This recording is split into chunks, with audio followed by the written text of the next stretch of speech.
Hi guys, this is Mary at ngayon ay nakabakasyon ako from working on a cruise ship. Sa bahay ng parents ko, may bakanting space dito sa likod. So, gustong-gusto ko gumawa ng dirty kitchen. Pero una sa lahat, gagawan muna namin ni Boy Lusot ng flooring na mga 2 hollow blocks ng pataas. So, ayan, sinimulan ko nga pala ito ng paglilinis at kailangan i-clear lahat ng kalat na nandito. So, ayan, malapit na ako matapos sa paglilinis. Bumili nga pala kami kanina ng concrete hollow blocks, mga 20 piraso. Tsaka 2 semento at 2 kabilya. Wala pala akong pansukat, kaya ang gamit natin ngayon ay tantiameter. At ayan, binubutasan ko na ang paglalagyan ko ng kabilya. Mamaya, puputulin ko yung kabilya, so mangangailangan tayo ng mga 7 pirasong kabilya dito. So ayan, sa makikita ninyo, bago pa namin lagyan ng semento, ay hinilera muna namin yung mga hollow blocks para makita namin kung tuwid ba o hindi. So ayan, sinimulan ko na rin ang pagpuputol ng kabilya. Gaya nga ng sabi ko, 7 ang kakailanganin namin. At dahil purol nga yung power cutter namin, kaya pawis cutter tayo ngayon. Kaya ayan na, balik sa likod ng bahay at pinagpatuloy ko na ang paghihilera ng mga hollow blocks. At tumulong na rin si Boy Lusot sa paglalagay ng mga kabilya sa hollow blocks. Inulit ko pang butasan ng ibang paglalagyan ng kabilya kasi nag-adjust kami. So ayan na, hinakot na ni Boy Lusot ay 1 sako ng semento at 1 sako ng buhangin. At syempre naman, dahil gusto ko mapagpawisan at matagal ko na gustong gawin ito ulit, yan, ako magmamasa. Si Boy Lusot na lang ang magiging assistant ko.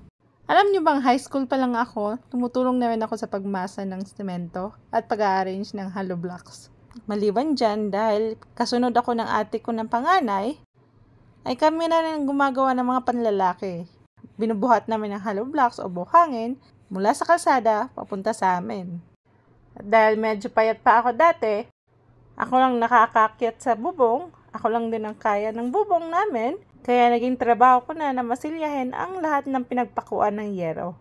So yan guys, nalagyan ko na ng semento ang pinaka-base ng flooring. Tapos nilagay ko rin ulit yung mga hollow blocks. At nag-fill na ako. Inuubos ko lang itong mga semento na natira. Dahil nga maliit yung space dito sa gitna, ay dinalawang set namin ang paghahalo ng semento.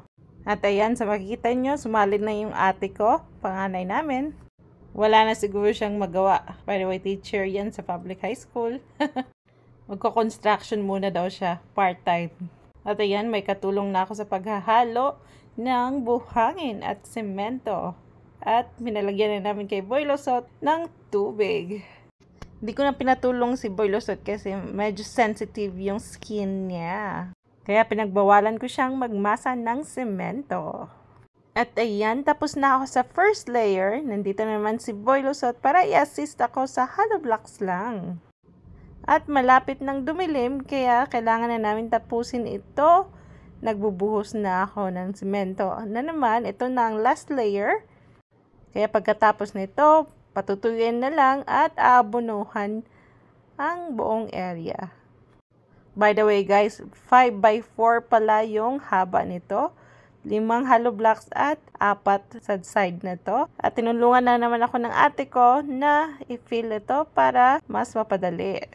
So, may 2 hollow blocks pa na sobra, kaya gagawin naming steps to. Danan ba? May sobra din semento, kaya yan, tansya-tansya na lang. Tapakan lang naman yan. At ayan guys, hanggang dito na lang. To be continued.